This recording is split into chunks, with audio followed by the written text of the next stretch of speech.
নমস্কাৰ মই জ্যোতিপ বৈশ্য যুদ্ধৰ কেইবাটাও নতুন খবৰ নতুন আপডেট আপোনালোকৰ বাবে লৈ অহাৰ চেষ্টা কৰিছোঁ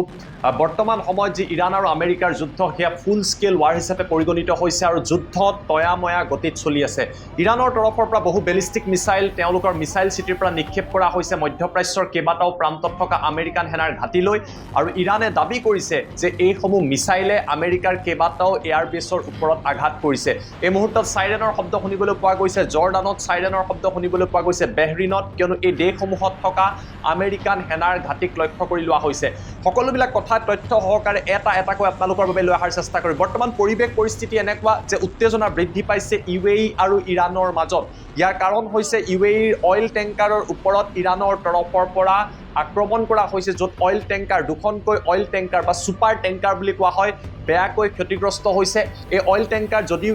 ইউএইৰ আছিলে তাত কৰ্মৰত যথেষ্ট সংখ্যক ভাৰতীয় আছিলে আৰু এগৰাকী ভাৰতীয় নাগৰিকৰ এই আক্ৰমণত মৃত্যু হৈছে ইউএইৰ লগত কিদৰে উত্তেজনা বৃদ্ধি পাইছে সেয়া জনাম তাৰ মাজতে সৌদি আৰব আৰু ইয়েমেনৰ মাজত এই যুদ্ধক লৈ উত্তেজনা বৃদ্ধি পাইছে এতিয়া বহুতৰ মনত প্ৰশ্ন আছে যে সৌদি আৰব আৰু ইয়েমেনৰ মাজত এই উত্তেজনাৰ কাৰণ কি এয়া কথা বুজিবলৈ কিছু সময় অপেক্ষা কৰক কিয় সৌদি আৰবে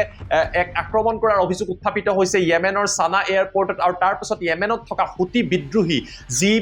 হুতিসকল ইৰাণৰ সাপোৰ্টাৰ তেওঁলোকে সৌদি আৰবৰ এটা বিমানবন্দৰলৈ লক্ষ্য কৰি মিসাইল নিক্ষেপ কৰিছে মুঠৰ ওপৰত আমেৰিকাই যি যুদ্ধ মধ্যপ্ৰাচ্যত আৰম্ভ কৰিছিলে ইজৰাইলে যি যুদ্ধ মধ্যপ্ৰাচ্যত আৰম্ভ কৰিছিলে এই যুদ্ধ এতিয়া ক্ৰমান্বয়ে ইৰাণৰ পৰা সময় যোৱাৰ লগে লগে গাল্ফ যিবিলাক নেশ্যনছ আছে অন্যান্য যিবিলাক মধ্যপ্ৰাচ্যৰ দেশ আছে তাত বিয়পি পৰিছে সৌদি আৰব ওমান আদি পোনপটীয়াকৈ এই যুদ্ধত এতিয়া সোমাই পৰা পৰিলক্ষিত হৈছে সমানে জৰ্ডান বেহৰিন আদিতো উত্তেজনাই বিৰাজ কৰিছে এই সকলোখিনি কথা আপোনালোকক এটাকৈ তথ্য সহকাৰে আন্তঃৰাষ্ট্ৰীয় সংবাদ মাধ্যমত প্ৰকাশিত বাতৰি ইৰাণৰ সংবাদ মাধ্যমত প্ৰকাশিত বাতৰিক লৈ যোৱাৰ চেষ্টা কৰিম কিন্তু প্ৰথমতে জনাব বিচাৰিছোঁ আমেৰিকাৰ ৰাষ্ট্ৰপতি ট্ৰাম্পৰ তৰফৰ পৰা কি কোৱা হৈছিলে আমেৰিকাৰ ৰাষ্ট্ৰপতি ডোনাল্ড ট্ৰাম্পে ট্ৰুথ ছ'চিয়েলত হঠাৎ লিখিলে যে তেওঁ আমেৰিকাই নিজকে গাৰ্ডিয়ান অফ হৰমুজ বুলি আখ্যা দিলে যি হৰমুজক লৈ উত্তেজনা বৃদ্ধি পাইছে যে হৰমুজ কোনে নিয়ন্ত্ৰণ কৰিব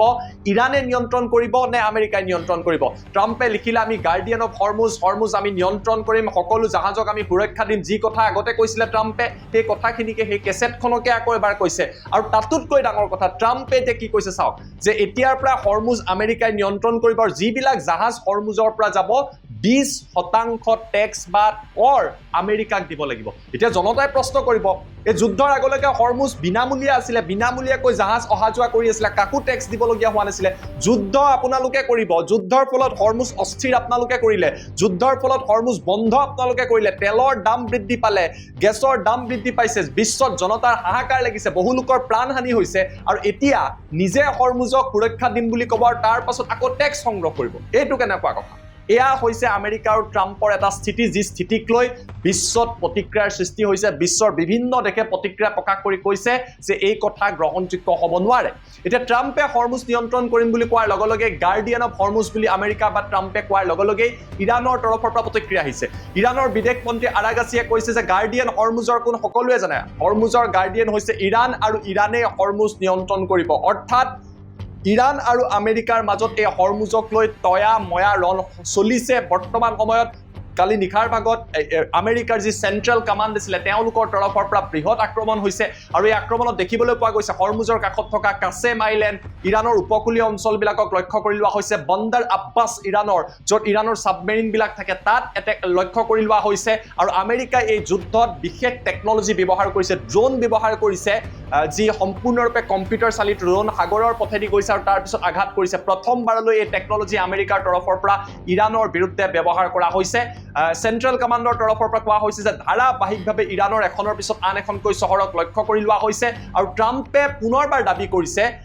ট্ৰাম্পে কৈছে যে ষ্টোন এজলৈ আমি ইৰাণক লৈ গৈছো কেইবাটাও সাক্ষাৎকাৰক ট্ৰাম্পৰ তৰফৰ পৰা কোৱা হৈছে আৰু ট্ৰাম্পে প্ৰকাৰান্তৰে আমেৰিকাৰ জনতা আমেৰিকাৰ সিনেট আমেৰিকাৰ ডেমক্ৰেটসকলক ক'বলৈ চেষ্টা কৰিছে যে এই যুদ্ধত আমেৰিকা জয়ী হৈছে আৰু ইৰাণ বেয়াকৈ পৰাজিত হৈছে কিন্তু সকলোবিলাক ঘটনা চলি থকাৰ মাজতেই ট্ৰাম্প এতিয়া সমালোচনাৰ সন্মুখীন হৈছে আমেৰিকাত কিয়নো মনত পেলাওক ট্ৰাম্পে প্ৰথমতে যুদ্ধ কৰিলে ট্ৰাম্পে শান্তি চুক্তি কৰিলে শান্তি চুক্তি কেইদিনমানত বিফল হ'ল এতিয়া আকৌ যুদ্ধ কৰিছে বহুতে প্ৰশ্ন কৰিছে যদি যুদ্ধই কৰিব লাগে শান্তি চুক্তি কিয় যদি শান্তি চুক্তি কৰিব লাগে যুদ্ধ কিয় ইয়াৰ অৰ্থ ট্ৰাম্পে যেনেকৈ ভাবিছিলে আমেৰিকাই যেনেকৈ ভাবিছিলে যে ইৰাণক নিয়ন্ত্ৰণ কৰি ল'ব সেই কাম ইৰাণক কৰিব পৰা নাই আৰু ইৰাণৰ তৰফৰ পৰা ধাৰাবাহিকভাৱে প্ৰত্যুত্তৰ দি থকা হৈছে আৰু মধ্যপ্ৰাচ্যত বৰ্তমান সময়ত অশান্ত জৰ্জৰ পৰিৱেশে বিৰাজ কৰিছে সেয়া লাগিলে কুৱেইট হওক বেহৰিন হওক কাটাৰ হওক ওমান হওক প্ৰতিটো প্ৰান্ততে হাই এলাৰ্ট দিয়া হৈছে জৰ্ডান হওক প্ৰতিটো প্ৰান্ততে এই পৰিৱেশৰ সূচনা হৈছে এয়া আমেৰিকা আৰু ইৰাণৰ মাজত চলি থকা মই উত্তেজনাৰ প্ৰসংগ ক'ব বিচাৰিছো এতিয়া আহিছো দ্বিতীয়টো বিষয় হৈছে ইউএই আৰু ইৰাণ ইউএই দুখনকৈ অইল টেংকাৰ আছিলে ওমান কষ্টৰ কাষত অৰ্থাৎ হৰমুজৰ কাষত এই দুইখন অইল টেংকাৰৰ ওপৰত ইৰাণৰ তৰফৰ পৰা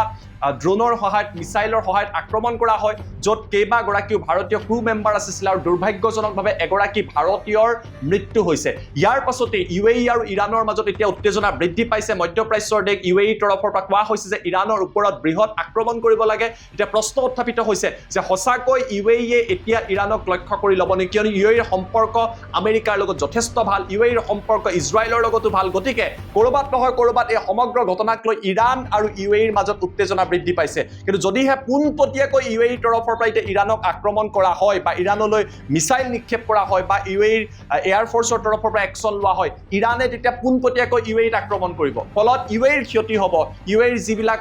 তেওঁলোকৰ তৈল ভাণ্ডাৰ আছে তাৰ ওপৰত লক্ষ্য কৰি লোৱা হ'ব সমগ্ৰ মধ্যপ্ৰাচ্য মিডল ইষ্ট অশান্ত হৈ পৰিব পুনৰবাৰ কৈছো যুদ্ধ আৰম্ভ কৰিছিলে আমেৰিকাই ইয়াৰ ফল ভোগ কৰিবলগীয়া হৈছে মধ্যপ্ৰাচ্যৰ প্ৰতিখন দেশে আৰু বিশ্বৰ বিভিন্ন দেশে এতিয়া আহিব বিচাৰিছো তৃতীয়টো প্ৰসংগ বহুতে প্ৰশ্ন কৰি আছিল যে হঠাৎ সৌদি আৰব আৰু ইয়েমেনৰ মাজত কি পৰিৱেশৰ সৃষ্টি হ'ল এই কথা বুজিবলৈ এটা কথা বুজিব লাগিব যে ইয়েমেনত বৰ্তমান সময়ত দুখন চৰকাৰ আছে এখন হৈছে ইয়েমেনৰ চৰকাৰ যিখন সৌদি আৰবে বেক কৰি ইয়েমেনত চৰকাৰ বনাইছে এখন হৈছে ইয়েমেনৰ হুতি বিদ্ৰোহী যি ইয়েমেনৰ ৰেড চিৰ কাষত থকা অঞ্চলটো যিটো অঞ্চলত ৰেড চি আছে সানা আছে এই অঞ্চলটো তেওঁলোকে নিয়ন্ত্ৰণ কৰে আৰু হুতি হৈছে ইৰাণৰ পূৰ্ণ সমৰ্থিত অৰ্থাৎ ইৰাণৰ বন্ধু ইয়াৰ বাবে ইয়েমেনত দীঘলীয়া সময় ধৰি গৃহযুদ্ধ চলি আছে এফালে সৌদি আৰব সমৰ্থিত চৰকাৰ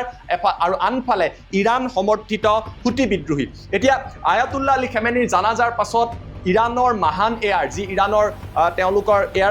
তেওঁলোকৰ এয়াৰপ্লেন আছিলে তাত ইয়েমেনৰ একাংশ নাগৰিকক বা একাংশ হুতিৰ ডেলিগেটক লৈ এই বিমানখনে যাত্ৰা আৰম্ভ কৰিছিলে ইৰাণৰ পৰা গৈ আছিলে ইয়েমেনৰ সানালৈ তেতিয়া ইয়েমেনত থকা অৰ্থাৎ সৌদি আৰবে বেক কৰা চৰকাৰৰ তৰফৰ পৰা আল্টিমেটাম দিয়া হ'ল যে ইৰাণৰ এই বিমানখন আমি অৱতৰণ কৰিবলৈ নিদিওঁ কিয়নো ইয়াৰ ফলত ইয়েমেন যুদ্ধত সোমাই পৰিব অৰ্থাৎ ক'ৰবাত নহয় ক'ৰবাত আমেৰিকাৰ হেঁচাত পৰি সিদ্ধান্ত ইয়েমেনৰ চৰকাৰে গ্ৰহণ কৰিছে আৰু প্ৰকাৰান্তৰে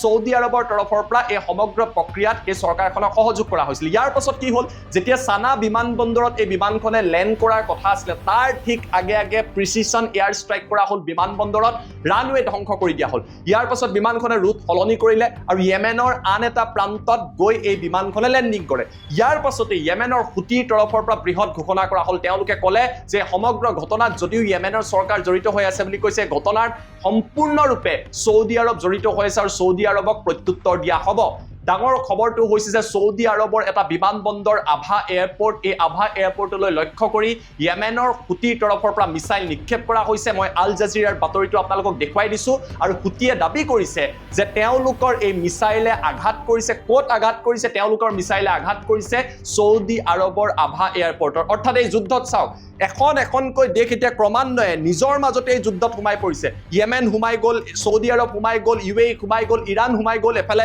জৰ্ডান বেহৰিনতো জৰুৰী অৱস্থা আমেৰিকাই ইমান মাইল দূৰৰ পৰা ইমান হাজাৰ হাজাৰ কিলোমিটাৰ দূৰৰ পৰা যুদ্ধ আৰম্ভ কৰি দিলে তাৰ ইম্পেক্ট ক'ত পৰিছে মধ্যপ্ৰাচ্যত এখন চুবুৰীয়া ৰাষ্ট্ৰই আন এখন চুবুৰীয়া ৰাষ্ট্ৰৰ লগত লাগিছে হাহাকাৰ লাগিছে ইয়াৰ ফলত কি হৈছে ক্ৰুড অইলৰ মূল্য বৃদ্ধি পাইছে আৰু দাম বৃদ্ধি পাইছে আজি এই বাতৰি চাই থকাৰ মুহূৰ্তত ক্ৰুড অইলৰ দাম বা খাৰুৱা তেলৰ মূল্য পুনৰবাৰ বৃদ্ধি পাইছে আমাৰ জীৱন ইতিমধ্যে ক্ৰস্তমান হৈছে মূল্য বৃদ্ধিক লৈ আৰু এতিয়া দাম বাঢ়িব তাৰপিছত আকৌ মূল্য বৃদ্ধি কৰি দিয়াৰ সম্ভাৱনা আছে এতিয়া আহিব বিচাৰিছো আন এটা বিষয় আপোনালোকে যদি চাই ইয়েমেনৰ মেপখন চাই ৰেড চি চাই যিদৰে ষ্ট্ৰেট অফ হৰমুজ আছে তাত আন এটা প্ৰান্ত আছে এই আন এটা প্ৰান্তটো হৈছে আন এটা প্ৰান্ত আছে আৰু এই আন প্ৰান্তটো যদি কিবা কাৰণে বন্ধ কৰি দিয়া হয় হুতিৰ তৰফৰ পৰা কোৱা হৈছে যে তেওঁলোকে বাব এল মানদেব এই যিটো আন এটা প্ৰান্ত আছে এফালে যদি চাই ৰেড চিৰ কাষত আছে এই বাব এল মানদেব বন্ধ কৰি দিব আৰু বাব এল মানদেব যদি বন্ধ হৈ যায় বাব এল মানদেব বন্ধ হৈ গ'লে খাৰুৱা তেলে $200 প্ৰতি বেৰেল পৰ্যন্ত যাব হুতিয়ে কৈছে এই যুদ্ধ আপোনালোকে আৰম্ভ কৰিছে আমি বাব এল মানদেব বন্ধ কৰি দিম ইয়াৰ অৰ্থ কি এফালে হৰমুজৰ পৰা তেল অহা নাই বাবেল মান্ডেবত যদি চাই গালফ অফ এডেন আছে, তাৰ সমানে ৰেড চি আছে, আৰু তাৰ পাছত যদি আপুনি আগুৱাই গৈ থাকে মেডিটেৰিয়ান নাইবা ভূমধ্য সাগৰ পায়, আৰু ভূমধ্য সাগৰৰ পৰা ইউৰোপলৈ যায়। অৰ্থাৎ এছিয়া আৰু ইউৰোপৰ মাজত চলি থকা ব্যৱসায় বাণিজ্য যাত্ৰা এই অকমানি প্ৰান্তটো বাবেল মান্ডেবেৰে নিয়ন্ত্ৰণ হয়। এই প্ৰান্তটো বন্ধ কৰি দিলে খুটিয়ে কোৱাৰ দৰে $200 পৰ্যন্ত $200 পৰ্যন্ত খাৰুৱা তেলৰ মূল্য যাব, আৰু বিশ্বৰ কোনো দেশে এনেকুৱা এটা ইকনমিক ক্ৰাইচিছ সহজে সন্মুখীন হ'ব নোৱাৰে, সেয়া সুনিশ্চিত। ইয়াৰ বাবে এই পৰিস্থিতি জটিল হৈ পৰিছে, কিয়নো ইতিমধ্যে হৰমুজ বন্ধ হৈ আছে। এতিয়া যদি বাবেল মান্ডেবত হয় আন এখন যুদ্ধ হ'ব, সেইখন খুলিবলৈ হয়তো আন দেশে আক্ৰমণ কৰিব, সমগ্ৰ মধ্যপ্ৰাচ্য অশান্ত জৰ্জৰ হৈ পৰিব, আৰু এই যুদ্ধৰ ফলতে এই পৰিৱেশৰ সূচনা হৈছে। ভিডিঅ'টো অলপ দীঘল হৈছে, কিয়নো প্ৰতিটো তথ্য আপোনালোকৰ বাবে লৈ অহাৰ চেষ্টা কৰিছোঁ, আৰু প্ৰতিটো ক্ষেত্ৰত বৰ্তমান পৰিৱেশ কেনেকুৱা হৈছে এই কথা বুজাই দিয়াৰ চেষ্টা কৰিছোঁ। কিয় উত্তেজনা UAE ইৰাণৰ মাজত, কিয় উত্তেজনা চৌদি আৰৱ আৰু য়েমেনৰ মাজত, প্ৰকাৰান্তৰ ইৰাণৰ মাজত, এই সকলো কথা বুজিব লাগিব। আৰু ইয়াৰ অন্তৰালত আছে আমেৰিকা যুক্তৰাষ্ট্ৰ, যোনে হাজাৰ হাজাৰ কিলোমিটাৰ দূৰৰ পৰা যুদ্ধ আৰম্ভ কৰিলে, মধ্যপ্ৰাচ্যৰ লগতে সমগ্ৰ পশ্চিম এছিয়াক এতিয়া যুদ্ধৰ দিশলৈ, অশান্ত জৰ্জৰ পৰিৱেশলৈ, অনিশ্চয়তাৰ দিশলৈ ঠেলি দিয়া পৰিলক্ষিত হৈছিলে। এয়া আছিলে সমগ্ৰ পৰিৱেশ। ইৰাণৰ তৰফৰ পৰা প্ৰত্যুত্তৰ দিয়া হৈছে, সমানে সমানে আমেৰিকাই আক্ৰমণ কৰি আছে, তয়াময়া যুদ্ধ চলি আছে, আৰু তাৰ মাজত এই সকলোখিনি কথা তথ্য সহকাৰে আপোনালোকৰ বাবে লৈ অহাৰ চেষ্টা কৰিলোঁ। ভিডিঅ'টো দীঘল হ'লে সমগ্ৰ বিষয়টোক লৈ আপোনালোকে কি ভাবে কমেণ্ট কৰি জনাবলৈ নাপাহৰিব। ধন্যবাদ।